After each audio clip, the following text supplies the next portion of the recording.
What's good, everybody? Welcome back to the Good Game Podcast. I am your host, A1K, and this is episode 15 of the Good Game Podcast. We have a lot to dive into on today's episode. We're going to be talking a little bit about Heisman Trophy winner Travis Hunter, LeBron James' return to the Los Angeles Lakers in a win over the Memphis Grizzlies, and the WNBA is in the process of organizing a new collective bargaining agreement. All this on the Good Game Podcast. So if you haven't already, hit that like button, subscribe to the channel, and hit that notification bell so you don't miss any new episodes. With that being said, let's get into it.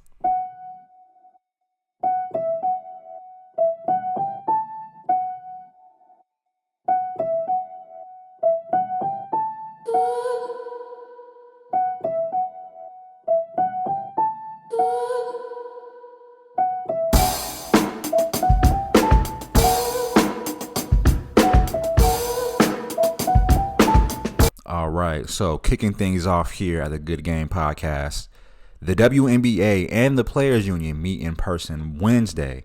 That's right, this Wednesday coming up to discuss a new collective bargaining agreement. This agreement, both sides had a lot to say. Here's a direct quote from one of the sides. Today's meeting included preliminary conversations and constructive dialogue, with a mutual agreement to continue discussions for a transformational new collective bargaining agreement, the two sides said in a joint statement per ESPN research. The WNBA Players Union opted out of the current collective bargaining agreement in October. The current CBA will still cover the 2025 season, so the two sides have a year to negotiate a new agreement.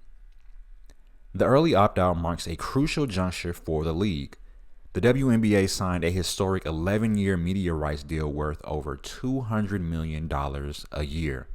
The league had a record attendance and viewership this year that culminated when the New York Liberty beat the Minnesota Lynx in overtime on October 20th to win the WNBA Finals in a decisive Game 5.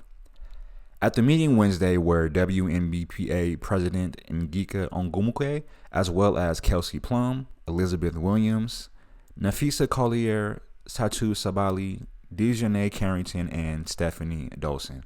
I do apologize if I mispronounce any of those names. I'm trying my best. WNBPA Executive Director Terry Carmichael Jackson and additional union staff and advisors were there as well. WNBA Commissioner Kathy Engelbert was joined by WNBA Labor Relations Committee members and additional league staff and advisors. The league has been skyrocketing, with 2024 marking a huge breakthrough after years of significant and sustained growth. ESPN has had huge increases in ratings, with viewership in the regular season going up 170%, according to the union. And guys, if you guys haven't been paying attention to what's been going on in the WNBA, popularity is at an all-time high.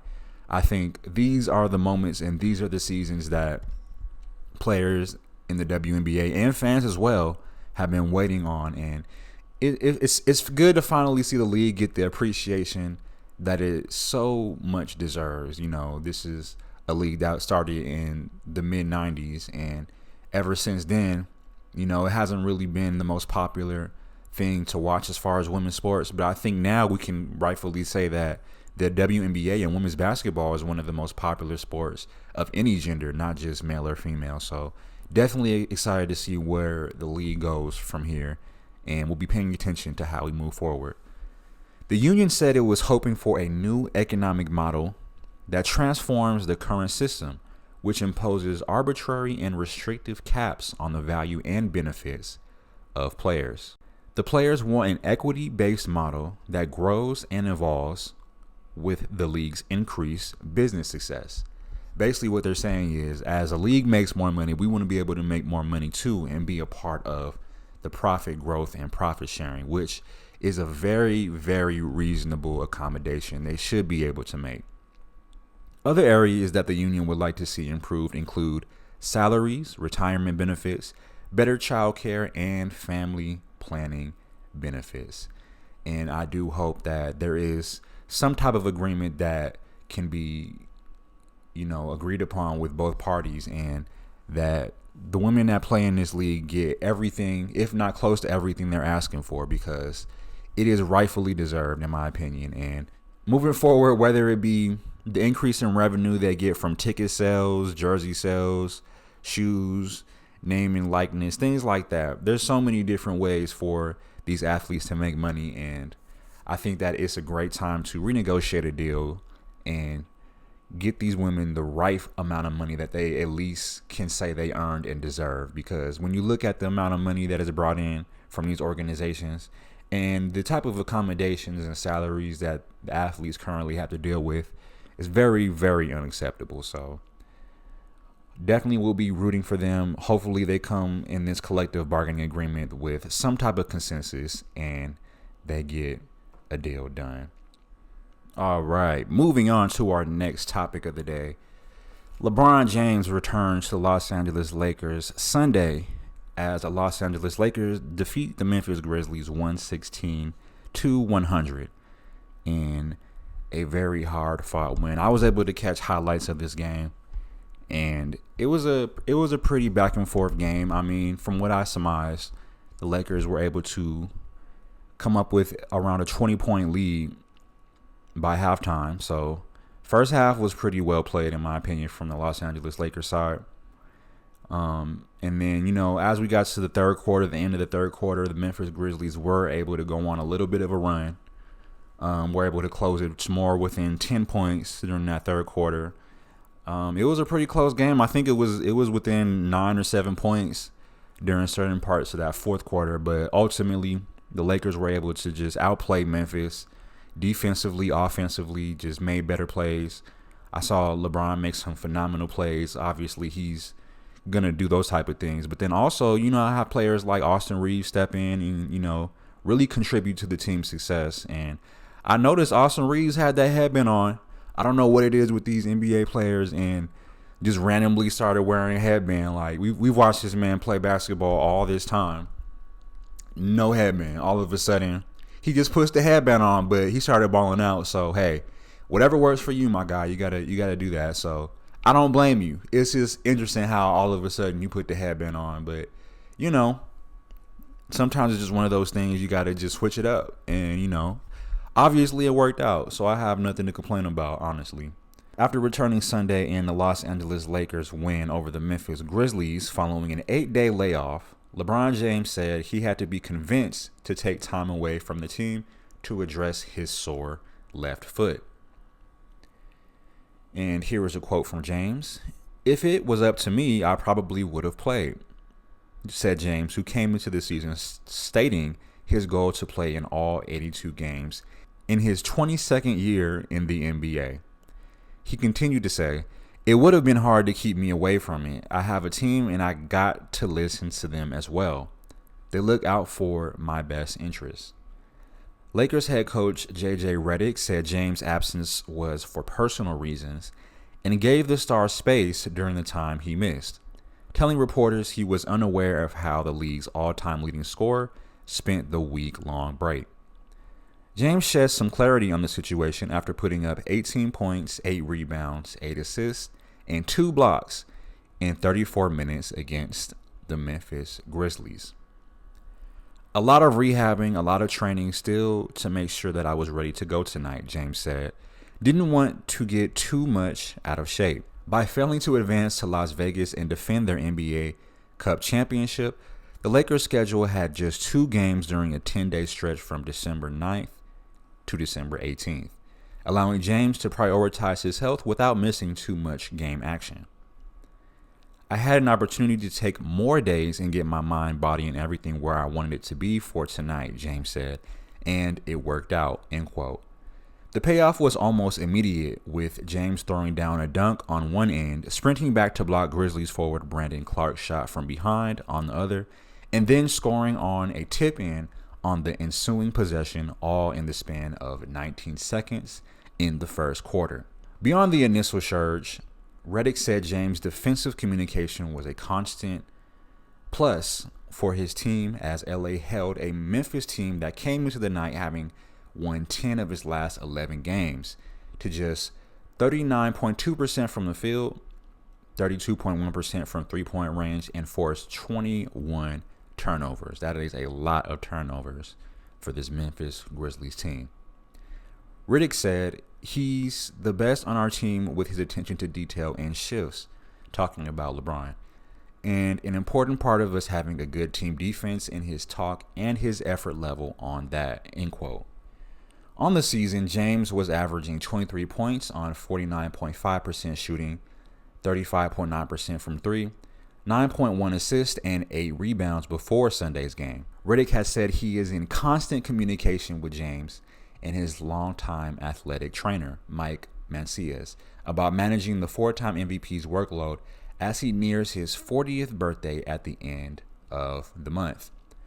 Moving forward, Riddick said he will try to find pockets of rest for James without needing to miss entire games. And here's a direct quote from head coach Riddick. Not necessarily less minutes, but shorter runs so that he's not getting gassed, and then quicker segments on the bench, and then he's back in.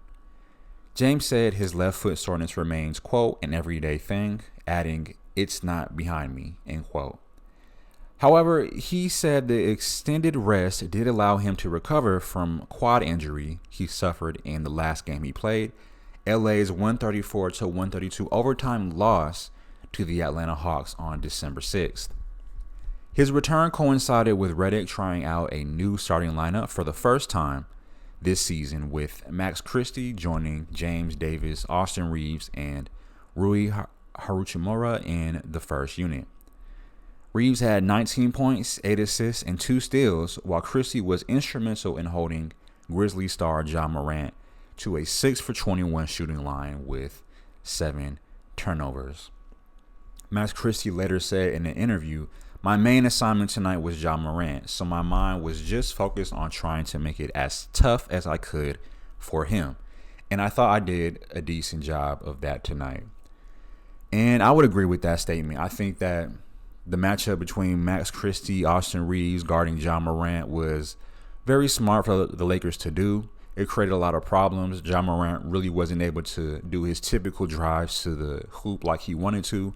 Of course, you have Anthony Davis and LeBron James in the paint in most situations. So Ja Morant really wasn't able to get a lot of dribble penetrations like he usually does against most teams. So with this Memphis Grizzlies team, they have a lot of young talent, but really their offense is so centered around Ja Morant and what he does athletically and as a point guard that once you're able to kind of shut him down and slow him down to, shooting under 50% or less from the field, then you really are able to cut back a lot of what Memphis does offensively. And that was what the Lakers were able to do. So definitely was a fun game to watch. I think moving forward, who knows? This may be a matchup we see later in the season, may be interesting. I think head coach JJ Redick is doing a great job with mixing up the lineups and trying different matchups for different games. Not just sticking to one lineup because these are our 5 guys, but things like inserting Max Christie over a Dalton Connect in the starting lineup definitely made a lot of sense. I feel like Max Christie is a more scrappy defender, and it definitely worked out in the game. Now, having a 20-point lead at halftime, I didn't enjoy seeing that lead go down to like 9 or 7 by the end of the fourth quarter. But hey, the guys were able to get a lead, maintain a lead for the majority of the game. So hey, as a fan, that's really all you could ask for. And I'm pretty satisfied. Moving forward, I don't think the Lakers will have an easy run to finish the season. But if anything else, it'll definitely be fun to see how JJ Redick moves his matchups and rotations around. And we're going to see a lot of different rotations and matchups as the season progresses. But I think ultimately, of course, LeBron and AD are going to be your main 4 and 5 guys. And probably Hachimura is going to stay at the 3 position. But the shooting guard, point guard role is definitely going to be a lot of rotation in that Lakers lineup, depending on who they play and whatever circumstance it calls for. So with that being said, we're going to go ahead and move on to our final topic of the day. All right. ladies and gentlemen, last but definitely not least, our final topic of the day. If you haven't already, hit that like button and subscribe to the channel. We got a lot more videos coming up. Let me know in the comment section what you thought so far about these topics. Do you agree? Do you disagree? Whatever the case may be, let me know, and let's get into it. So, if you are a fan of college football, it is no surprise to you that Travis Hunter has won the Heisman Trophy, collegiate football's most prestigious athletic award in the game of football. Now, I know it's a lot of controversy. A lot of people felt like, maybe somebody else should have won. You may have your opinion on guys like Ashton Genty. You may feel like he should have won, but ultimately, I feel like most people would agree with me that Travis Hunter definitely deserved this award, and it was pretty close as far as the voting goes. But as far as athletic ability, I mean, we haven't really seen somebody be able to play both sides of the field like Travis Hunter has in quite some time. Travis Hunter turned every play into primetime on both sides of the ball and ultimately took home the Heisman Trophy. Now he has a leg up on his celebrity head coach at Colorado, Deion Sanders, which, if you're unfamiliar, Deion Sanders has won a lot of collegiate awards, a lot of Super Bowls, but one thing he didn't win was the Heisman Trophy, and that is one thing that Travis Hunter does have over his head coach. The two-way star won college football's most prestigious award Saturday night, punctuating a tireless performance all season by a dynamic player with a unique combination of skills. He was quoted in an interview saying, "I never thought I would be in this position," he said tearfully, who grabbed the trophy hard with two hands and let loose a happy roar. "It's crazy," end quote. A big play wide receiver and a lockdown cornerback, Hunter dominated on both sides of the ball for Coach Deion Sanders and the Buffaloes, joining the late running back Rashaan Salam in 1994 as the only Heisman winners in school history. Hunter received 552 first-place votes and 2,231 points.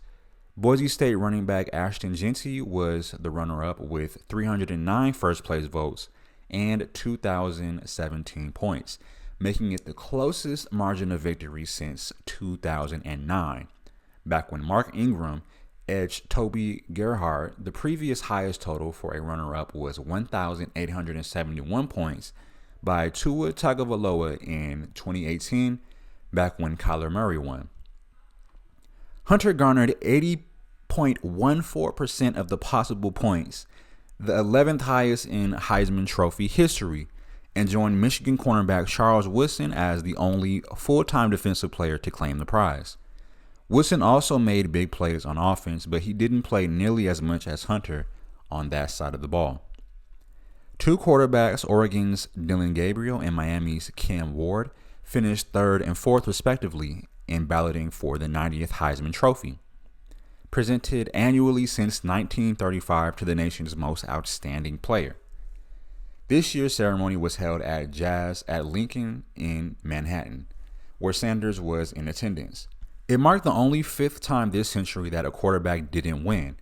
The last time no signal caller placed in the top two was 2015, when running backs Derrick Henry of Alabama and Christian McCaffrey of Stanford ran first and second in voting. Hunter's Heisman capped a week full of awards for him, including the Associated Press Player of the Year, the Walter Camp Award as National Player of the Year, the Chuck Bednarik Award as the top defensive player, Fred Biletnikoff Award for Best Wide Receiver. He helped spark an impressive turnaround at Colorado from 4-8 in 2023, when he missed 3.5 games because of injuries, to 9-3 this year in Sanders' second season. The 23rd ranked Buffaloes got their first bowl bid in 4 years and will face number 17 BYU, who are 10-2 themselves, in the Valero Alamo Bowl on December 28th. Hunter has pledged to play rather than skip the game to prepare for the NFL draft. He is projected to go number 1 overall, according to ESPN analyst Mel Kiper Jr., and prevent any possible injury as many top prospects do. The 6'1", 185-pound junior from Sewanee, Georgia, plans to pass up his senior year in Boulder. He wants to be great at everything, Sanders said. He wants to have a commitment to excellence in everything he does, including fishing. That's right, apparently Travis Hunter is a very avid fisher. Showcasing his blazing speed and explosive playmaking, Hunter rarely came off the field this year, making him an everyday throwback to generations gone by and the first full-time true two-way star in decades. On offense, he had 92 catches for 1,152 yards and 14 touchdowns, plus a rushing score. On defense, he had 4 interceptions, made 32 tackles, broke up 11 passes, and forced a critical fumble that secured an overtime victory against Baylor. With the Buffaloes winning games and challenging for a Big 12 title, he soared from a long shot underdog in Heisman futures.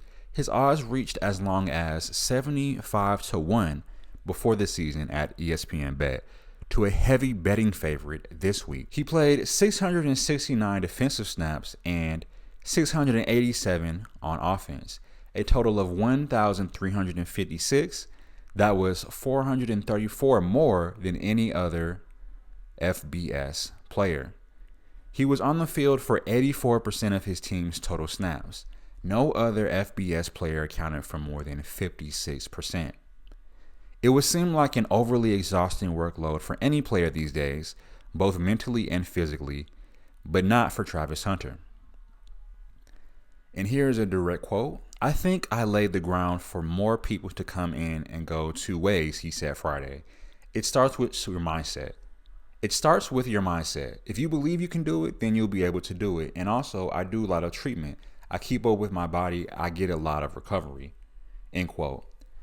Rated the country's top recruit in the 2022 class, Hunter stunned many when he committed to Sanders at Jackson State, a historically black university that plays in the lower level FCS, with the promise of playing both offense and defense. After one campaign there, Hunter followed Sanders to Colorado and was a consensus All-American selection as an all-purpose player last season, despite sitting out 3 games with a lacerated liver caused by a late hit. Following his recovery, a healthy Hunter finished strong in 2023, then really took off this season, catching passes from Shedeur Sanders, the coach's son, and becoming Colorado's first Heisman Trophy finalist in 30 years. Hunter, who plans to get married in May, is the first Heisman winner to play in the FCS. Deion Sanders, nicknamed Primetime during his playing days, was a 2-time All-American defensive back at Florida State and finished 8th in the 1988 Heisman voting. An electrifying kick returner who also played Major League Baseball, by the way, Neon Deion, went on to the Hall of Fame career as an NFL cornerback, but mostly just dabbled on offense, aside from a 36-catch season with the 1996 Dallas Cowboys.